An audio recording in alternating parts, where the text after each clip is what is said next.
Pesadillas para cenar. José Madero Vizcaíno. Capítulo 1. Precaución.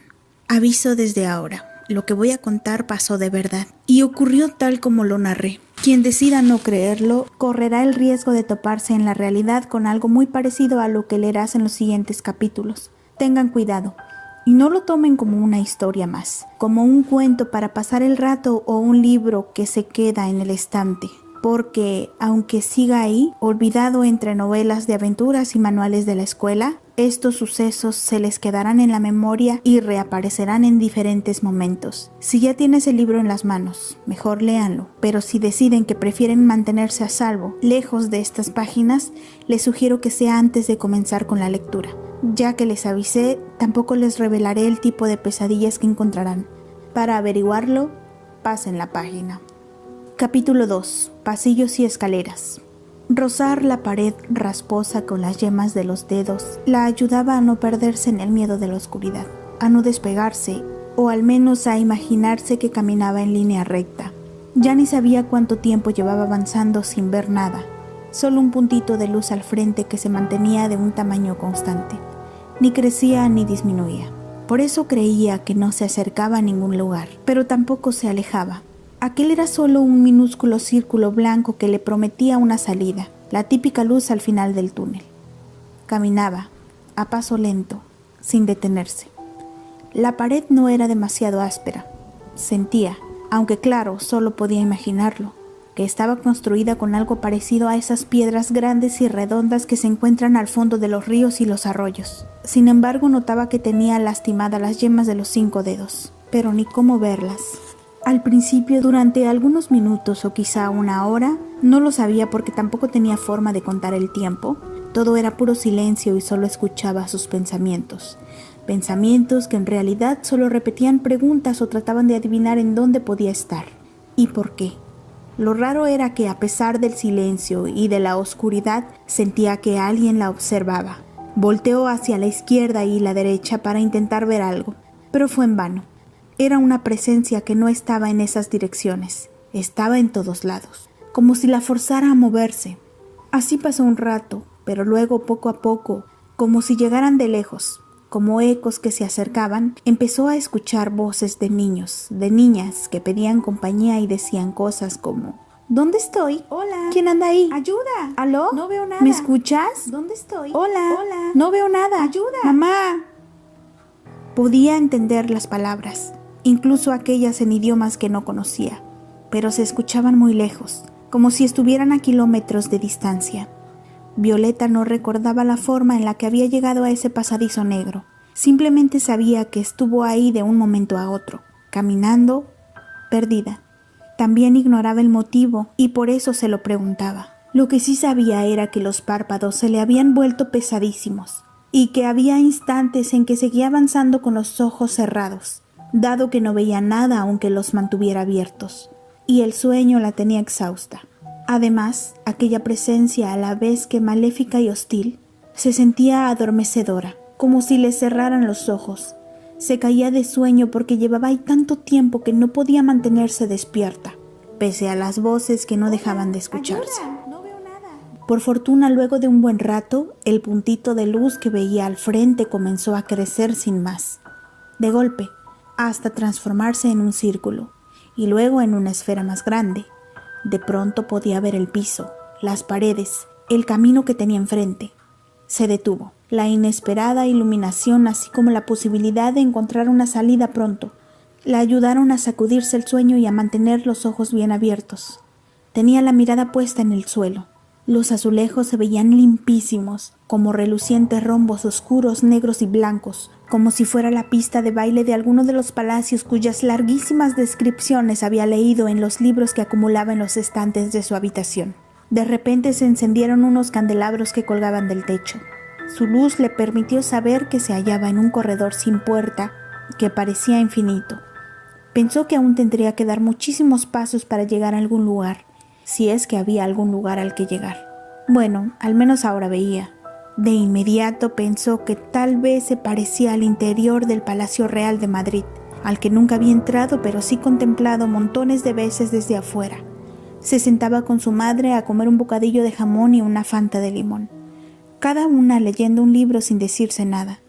Todas esas mañanas y tardes imaginó cómo se veía el palacio por dentro. Siguió avanzando. Todavía no quitaba la mano de la pared, tan diferente de aquellos pisos elegantes. Como una cueva, no tenía forma, era gris y bastante fea.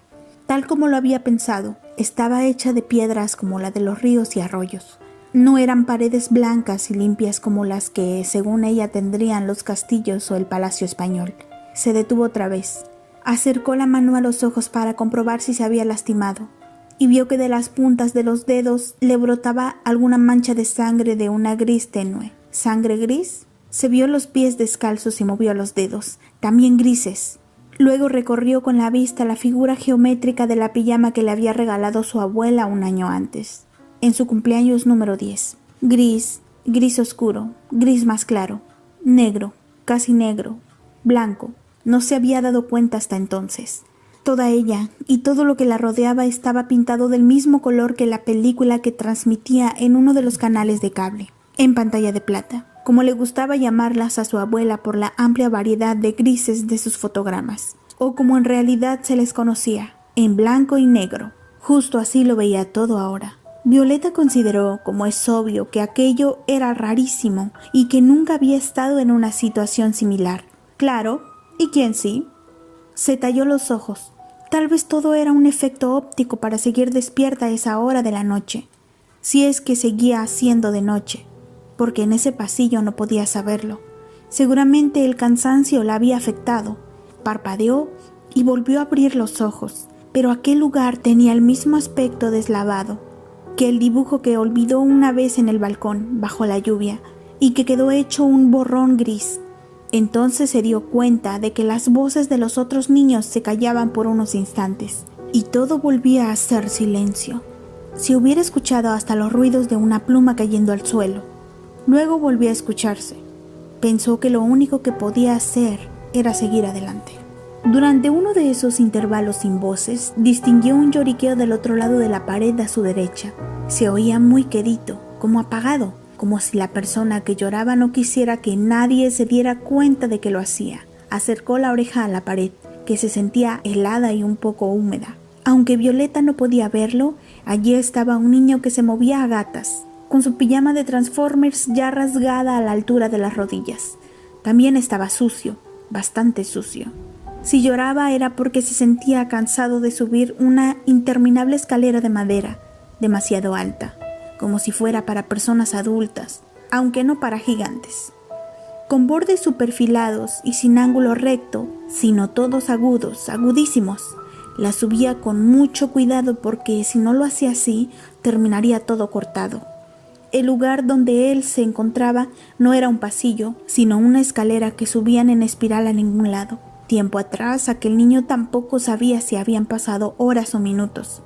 Se vio de pronto sobre uno de esos escalones, sin saber cómo había llegado hasta allí. Miró hacia abajo, pero las escaleras no terminaban en ningún punto. No sabía en dónde venía ni a qué lugar llevaban. En ese momento pensó que tenía dos opciones, subir o bajar. Subió porque arriba también brillaba una luz muy pequeña que, según creía, lo llevaría a la salida. Veía apenas lo suficiente para distinguir los escalones de madera, llenos de astillas. Así que comenzó a subir, pero luego de mucho tiempo no avanzaba, o no parecía hacerlo. Sentía que seguía en el mismo lugar. Así que su llanto, que llamó la atención de Violeta del otro lado de la pared, se debía a la desesperación y al cansancio. Pero eso no lo sabía la niña, que solo podía escucharlo sin comprenderlo del todo. «¡Shh! No estás solo», pronunció esas palabras de consuelo sin preocuparse si la escuchaba, sin estar segura siquiera si ella la había dicho. Le salieron desde adentro. La verdad era que saber que alguien estaba junto a ella, aunque fuera del otro lado de la pared, le daba tranquilidad. En fin, no podía hacer mucho más por el niño. Tampoco se le ocurría nada. Violeta ni siquiera sabía el nombre de aquel pequeño que seguramente terminó dormido sobre uno de esos escalones descarapelados, o que quizá lloró hasta que perdió la conciencia. Aunque el niño de la pijama de Transformers procuraba no hacer ruido, los mismos lloriqueos llegaban a otro espacio que estaba del otro lado del pasillo de Violeta. A su izquierda, allí un niño con una camisa de fútbol de un gris muy tenue con el número 17 en la espalda, un globo terráqueo con el continente americano remarcado y la letra CIA en el pecho. Se encontraba entre un precipicio y una pared. No se imaginaba que del otro lado de esa pared había un pasillo con pisos palaciegos y candelabros elegantes. Para él solo existía el muro a su espalda y el negro profundo que comenzaba a 1 centímetro de los dedos de sus pies. Apoyaba la espalda sobre ese muro, que le calaba justo entre el 1 y el 7, también en los brazos y en las palmas de las manos. No sabía cómo había aparecido de pronto ante un abismo tan grande, como Violeta y el niño de la pijama de Transformers. Nada tenía explicación. Ni eso, ni el murmullo de las palabras incomprensibles que sonaba junto a su oído. Parecía estar en otro idioma y le ponían los pelos de punta. Frente a él estaba esa pared de ladrillos. Unos sobresalían y formaban picos muy afilados. Otros parecían estar a punto de caer al fondo negro del pozo. Eso era, un pozo, como los pozos de agua que había visto en las diferentes versiones de Batman. ¿No había caído Batman en uno igual donde pasó varios días rodeado de murciélagos? ¿Estaría él rodeado de murciélagos? Sin embargo, él no había caminado para llegar hasta ese punto y tampoco se había caído. Solo estuvo ahí desde el principio. ¿Cuál principio?, se preguntó, igual que los otros 2 niños. Veía un punto de luz arriba, una posible salida a la que no sabía cómo llegar. Poco a poco escuchó los lloriqueos del niño de las escaleras, pero también otros gritos y voces de auxilio, palabras imposibles de entender. Quizá no le llegaban con tanta claridad como a Violeta, a la que él no conocía y de cuya existencia tampoco sabía. Para él lo único que existía era el precipicio y el punto de luz de arriba, que le daba una razón para seguir esforzándose por salir, debido a su cansancio. Tomó parte de su camisa con los dedos. Le desagradaba el color gris de aquel mundo sin colores, si tan solo llevara sus tachones. Se movió un poco a la izquierda, luego a la derecha. No le gustaba sentir miedo, así que decidió hacer lo que había pensado desde que se encontró en esa situación: deslizarse por el borde angostísimo que subía en espiral. Siguiéndolo, tal vez llegará a alguna parte, tarde o temprano. Si no, se rendía. Pero pasaron muchos minutos, tantos que, con el esfuerzo que le costaba deslizarse pegadito al muro, ya comenzaba a sentir cansancio. Estaba más agotado que al término de uno de sus partidos de fútbol o de tenis, y no podía quedarse dormido ni descansar porque, si lo hacía, caería por el precipicio. No le quedaba más que seguir. Como ello, muchos otros niños recorrían diferentes pasadizos angostos, túneles oscuros y helados, escaleras rechinantes, corredores interminables, salones vacíos, laberintos sin salidas, cuevas húmedas y tétricas, muy cerca unos de otros. Y todos seguían adelante, con mucho miedo, como si hubiera algo que los guiara, una fuerza oculta que los obligaba a moverse en la misma dirección, la que indicaba esa lucecita. Pero lo único que hacía era darle a cada uno una esperanza muy pequeñita para mantenerlo avanzando, cansándose. Ese punto de luz era algo así como la famosa zanahoria que le cuelgas enfrente a los caballos o burros en las caricaturas para que no dejen de caminar, aunque nunca la vayan a alcanzar. Además, los niños tenían que seguir caminando porque los caminos iban cerrándose a sus espaldas, las luces perdiéndose, las paredes cayendo o moviéndose, negándoles la posibilidad de volver sobre sus pasos. Avanzaban siempre con la idea de que al final algo los sorprendería, como en una casa embrujada de esas que instalan en las ferias, en las que solo hay un camino y se sabe que, aunque se vaya sufriendo pequeños sustos, al final llegará uno mucho más grande. Ese mismo miedo era el que sentían todos. Anticipaban un susto mucho más grande, pero sabían que no tenían más opción que seguir avanzando.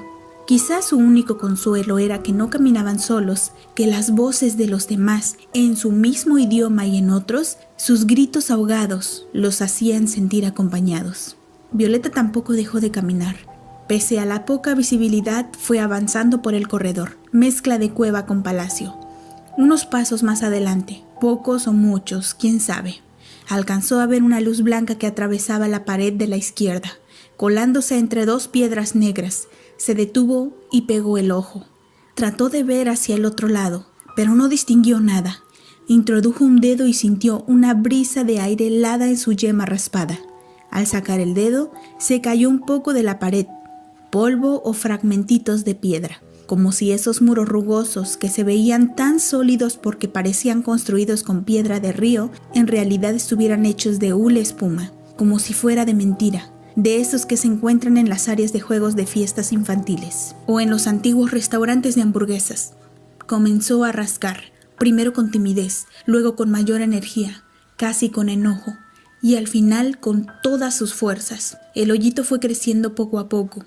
A continuación rascó con toda la mano, después con las dos, hasta lograr una abertura lo suficientemente grande para dar un salto y colarse de cabeza. Cayó del otro lado y se encontró en un pasillo muy diferente, sin características especiales, sin pisos de palacios ni paredes de piedra. De ese lado los muros eran sencillos, lisos, de un gris muy tenue. El pasillo parecía dar vuelta, no era recto como el anterior. Se echó a andar. Ya no escuchaba los lloriqueos, quizá porque se había alejado demasiado. Lejos de Violeta, el niño de la camisa de fútbol siguió arrastrándose pegado a la pared. Subió y llegó a la boca del pozo sintiéndose Batman. Con esfuerzo colocó la palma de las manos en la parte superior y logró asomar la cabeza. Después se impulsó y salió del agujero. ¡Por fin! Pero el cuerpo le dolía demasiado y lo sentía destruido. Deseaba acostarse, aunque solo fuera por un momento. Tal vez cerrar los ojos un rato antes de continuar, o incluso dormir unos minutos para recuperar fuerza. Parecía una buena idea, sin duda, pero en su interior sentía que no estaba solo, como si alguien lo siguiera con la mirada sin importar dónde estuviera. Se tomó entonces unos segundos para recuperar el aliento, para regularizar su respiración y acostumbrar sus ojos a la luz, que, si bien no era demasiado brillante, resultaba cegadora comparada con la del interior del pozo. No se trataba de luz natural del sol, pero tampoco era la de una lámpara o una farola. Era un resplandor que provenía más bien de los mismos y pocos tonos blancos que había encontrado. No estaba, como había imaginado, en un campo.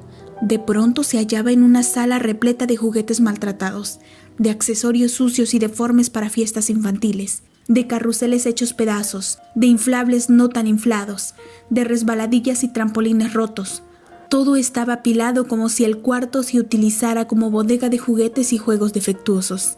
La falta de colores, rojo, verde, amarillos, solo los hacía ver más gastados y deprimentes, como si fuera un almacén para juguetes de horror. En la habitación solo había una puerta. Sus opciones eran cruzar o quedarse ahí, rodeado de todos esos cadáveres de plástico y madera. Colocó una mano sobre la perilla, claro, con temor. En otro lugar, Violeta también se encontraba ante una puerta que intentó abrir. Era una entre muchas, todas idénticas y todas cerradas con llave. Luego de demasiados intentos, al fin encontró una abierta. Cruzó. El niño con el número 17 sobre la espalda también abrió la puerta. Del otro lado de ambas puertas, lo sorprendió lo que parecía ser una cortina de color gris oscuro, que caía justo del otro lado del marco, bloqueándoles la vista. Tocaron aquella pesada cortina. La sintieron. El niño corrió la cortina. Violeta corrió la cortina. Ninguno de los dos podía creer lo que había del otro lado.